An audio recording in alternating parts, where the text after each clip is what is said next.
Hey everybody, what's going on? Um, it's going to be probably my last video before my pre-trial. My pre-trial's coming up here on Thursday, 2 days, uh, the 29th at 3:30 in the evening. And I just want to make this video because I'm going to tell you how this is going to go down. And then I'm sure when I get done on Thursday evening, this will be what I come back and tell you. But I'm going to try to tell you what's going to happen before it happens. And that's because I know what's going on here now. This is what's happened to and why it's happened the way it did, people. Now, I'm going to, let's see. I want to explain why they allowed everything to happen on the night that they arrested me. But first thing I want to do is these people, in the first year and a half I was here, they didn't have a clue at who the hell I was. Now I come in, I was staying at my son's. My phone, we got all of our phones all together and put them under one name, my son's name, and my entire family's phones are all run under my son's name. My car that I drive for work is in my wife's name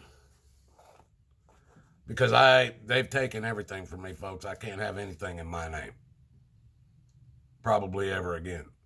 The only thing that's in my name right now is my Jeep, and the state of Indiana is trying to take it. Whether they ever get it or not, I'll burn it to the ground before they get it. I done told them that too. But the people in Boardman Township or in Ohio or Youngstown or whatever this area you want to call it, I was doing all these videos and they didn't have a clue at who the hell I was. Until the day they solicited a Five Guys restaurant trespass from the owner, was the day they found out my name was Brian Grooms. I've got that all on video. The only way they found that out is because I was running for Uber Eats, and I was at that store to pick up food for Uber Eats, and they went on the computer and showed the cops what my name was. That's how they got my original name, Brian Grooms. Now, they didn't know that wasn't my first name. They just knew Brian Grooms. So they still really didn't have no ID on me. They couldn't ID me. They knew more about me through Watachi Running Free than they knew about my name. Now, when this is even with me calling the Sheriff's Department, the Boardman Township Police Department, the Boardman Township Trustees, the Boardman Township Zoning Department, because none of them could get my name off of it because it kept coming up David Myers, and that's my son's name. He don't even carry my last name because he is my stepson, but I've raised him since he was 3. He is my son. So the Boardman Township and the sheriff of Mahoney County, and nobody else around here could get any ID on me. And that's what led up to the arrest done by Steve Dubas, and why they've let this go so far. That's the reason why the sergeant or lieutenant or whoever, it was a sergeant that decided that I was to be arrested and fingerprinted and taken to the jail, or taken down and booked. I was not jailed. I was not ever told I was going to jail. They told me they were going to book me and then release me. Didn't say nothing about on OR, bonds or nothing like that. I never talked to anybody about any of that. But these guys could not ID me, so they wanted to get me fingerprinted and get my social security number. Now, the dumbasses that they didn't fully understand was the day before they actually, or a couple of days before they arrested me, when I put the complaint in on Steve Dubas, I put my social security number right at the top of that complaint. So they had my social security number, which would have given them everything they wanted. But the police chief was too stupid to pick up on it. He didn't catch it, I guess. So they still wanted to find out who I was. And I was even asked by Nick Newland if my social security number, and I gave it to him only because I already knew I had put it on the complaint form. If not, I would have never given it to him. I wouldn't have had to. Only thing you have to give them for ID is your name, your full name, and your birth date. But people, they didn't know, they didn't have a clue about me. They couldn't come up with shit. And it was pissing them off. So this night, at this crap that started with Dubas, they thought it was their chance to ID me and know exactly who I am. You see, they think I'm running from the law. They think I'm running from cops. They think I'm running from something I've done that's bad.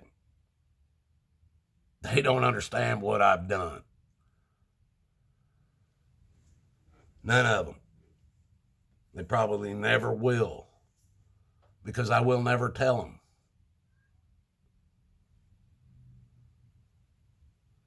But if you ever do find out, you're going to find out just how stupid you guys really were. And who the people I really was screwing with at most of the time. But I'm not going to go into that.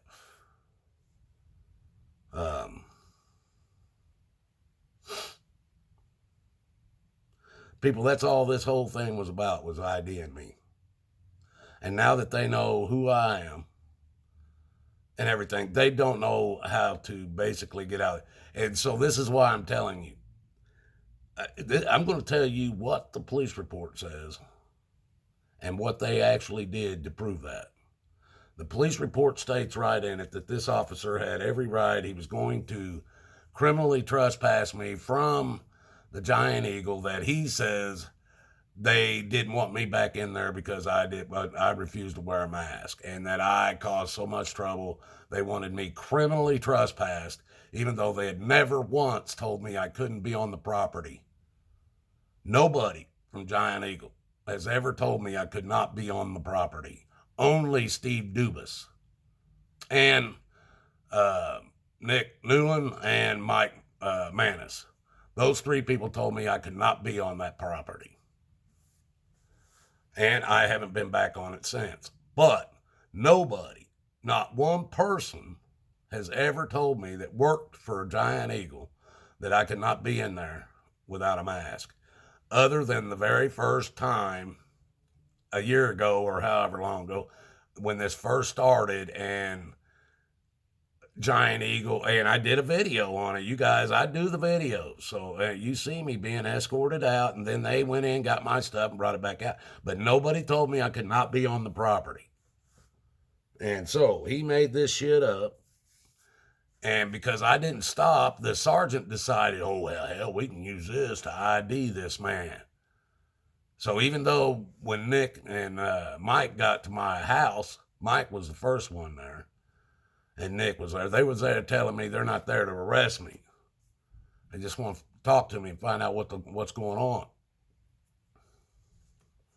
Well, I knew I wasn't going to walk away from that, from being arrested. I knew they were going to arrest me, and they did.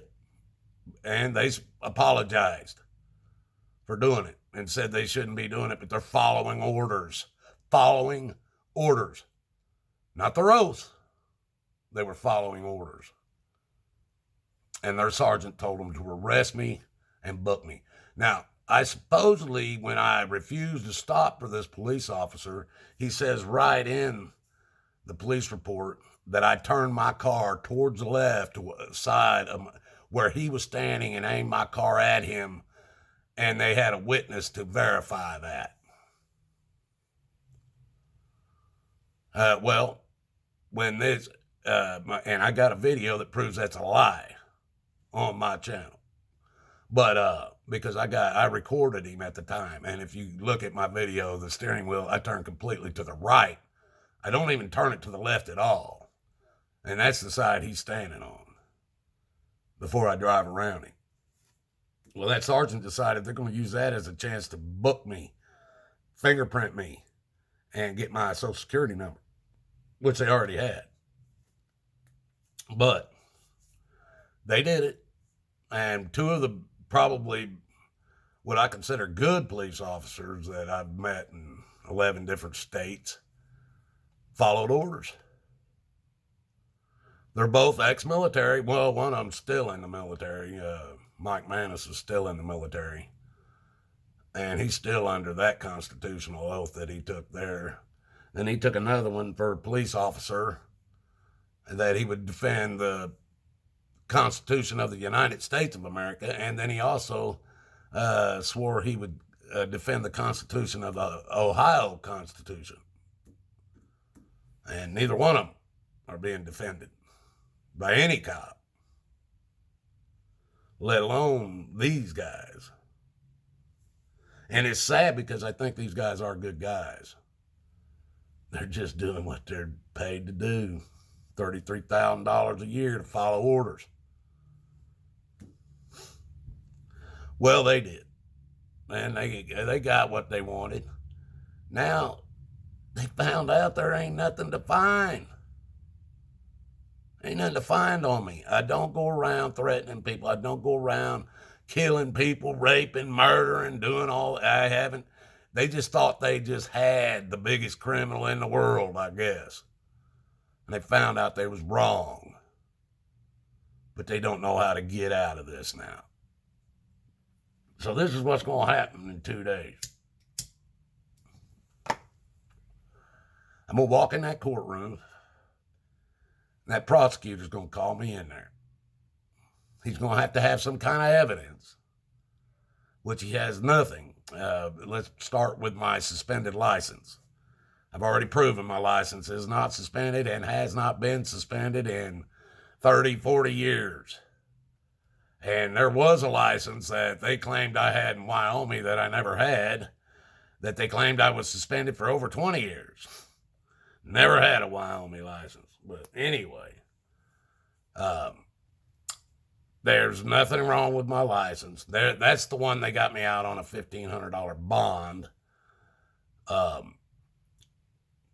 The guy that runs the Boardman Giant Eagle stores, all of them, 13 years is from what I understand. A Boardman police officer said this guy has been in that office for 13 years of running these two stores.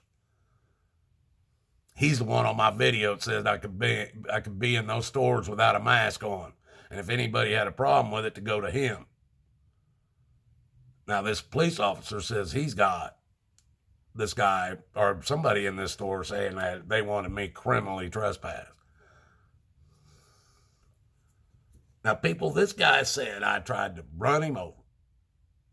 I refused to stop. I tried to run him over with my car, kill him with my car, attempted murder with my car, that they had a witness for it that said she saw it all.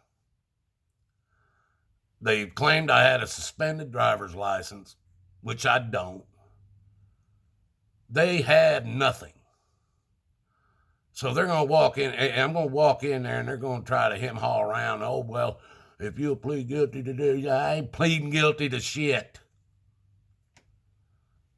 So what they're going to end up doing, well, we don't have enough evidence to prosecute you on a suspended license. We found out that your license wasn't suspended, so we're dropping that charge. And so they're going to try to work on that Giant Eagle charges, see if they can get any of that to stick. And none of that's going to stick. So they're just going to claim, oh, well, we're just dropping all charges. We don't have enough evidence, and that'll be the end of it. And Steve Duvas will still be a lying son of a bitch and still allowed to be on the police force. Period. Nothing I've done will change anything in this county or this state or this township. Nothing. Because you people will allow this shit to continue. But I will still be Watachi, and I'll still be running free. Hell, out in Arizona, they damn had 3 sheriffs chasing me, 4 sheriffs. One off duty was the closest one to me. I didn't know there was any cops chasing me. 3 Mesa police officers chasing me. They had the helicopter chasing me that I didn't even know about. And along with about 25 damn skinheads. Now, the skinheads were the ones that were chasing me. I didn't know anybody else was behind me. And I ran probably 10 miles across city, across Mesa, at rush hour traffic, driving through people's yards and shit, tearing down fences, running lights, I was trying to get away from these skinheads. They were trying to hurt me. By the time I made it all the way back to my house, because I was in my 4-wheel drive Bronco, full size, decked out for fucking rock crawling. I made it back to my house. And the off-duty sheriff that saw me run through a stoplight that fell in behind me in his own personal car, he was the one that put me on the ground at gunpoint at my house. Then by the time the old neighborhood got filled with cops and everything, and they sent that damn helicopter back, they found out everything I was telling them was true. If these guys attacked me, they tried to drag me out of my Jeep or out of my Bronco. I turned my Jeep my Bronco and headed back to the first phone that I could get to, which was my house at that time. No, I didn't have cell phone. I ended up with an unsafe lane change, people. I didn't use a turn signal when I changed lanes. That's all they could give me a ticket for, and it was bullshit. It was bullshit. But that was all they could give me a ticket for. I tore down fences, run over trees, run stoplights. Hell, I did everything but hit cars. I didn't hit no cars. I didn't hit no houses. But I tore down fencing. I drove through right through their yards, through the fencing and everything to get to my house. And I didn't get charged with nothing more than an illegal lane change, unsafe lane change. This crap they pulled here, they would have fucking shot me if it wasn't for Nick and Mike. Rest of these guys probably gun happy. They would have shot me on sight. Just from Steve Dubas's orders. Because we know they're order followers. Well,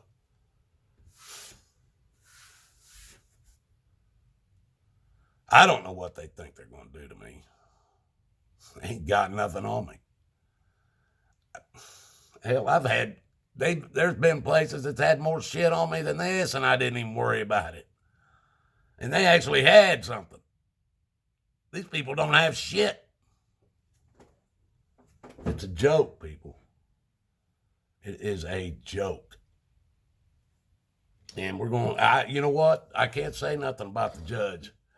I know he's probably mad at me from some of the stuff I've said, but I can't say nothing about him because the last time I was in front of this judge, I showed videos and I walked. So I don't think the judge is going to do anything any different this time. Now, why his court is not giving me the public records request that I asked for, I don't know. Maybe he can tell me on Thursday, because that is going to be brought up. When I go in there, I'm going to ask him why I can't get the recordings to my arraignment, and then I'm going to ask for the recordings to this hearing too. And all of them. Because I keep those for a reason. They don't get put on my channel, but I keep them for a reason. This one might if I ever get it, this one might get put on my channel, especially my arraignment. But it'll only be because of everything else that's happened, not because I'm looking for something else.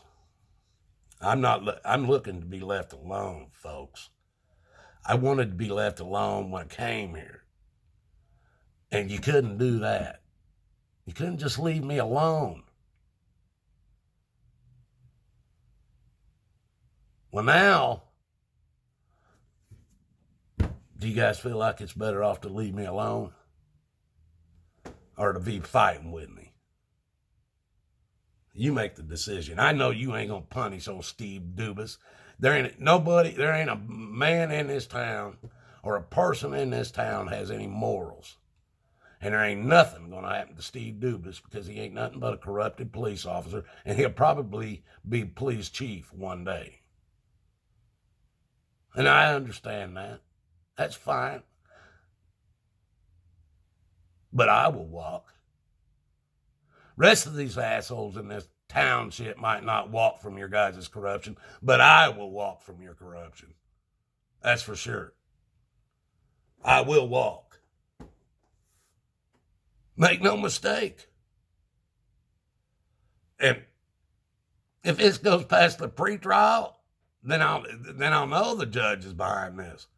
Or that at least the prosecutor's lying to the judge, one of the two. Because they ain't got no evidence of nothing. And they know it. Well, people, that's my rant for tonight. You guys have a good night. Make no mistake. The only way out of this is through Jesus Christ. And God really does love you, and so do I. Have a good day. A good night, folks. Like I said, this will probably be it till after my pre-trial. So, you guys, that's when I'll let you know. Have a good night. Bye.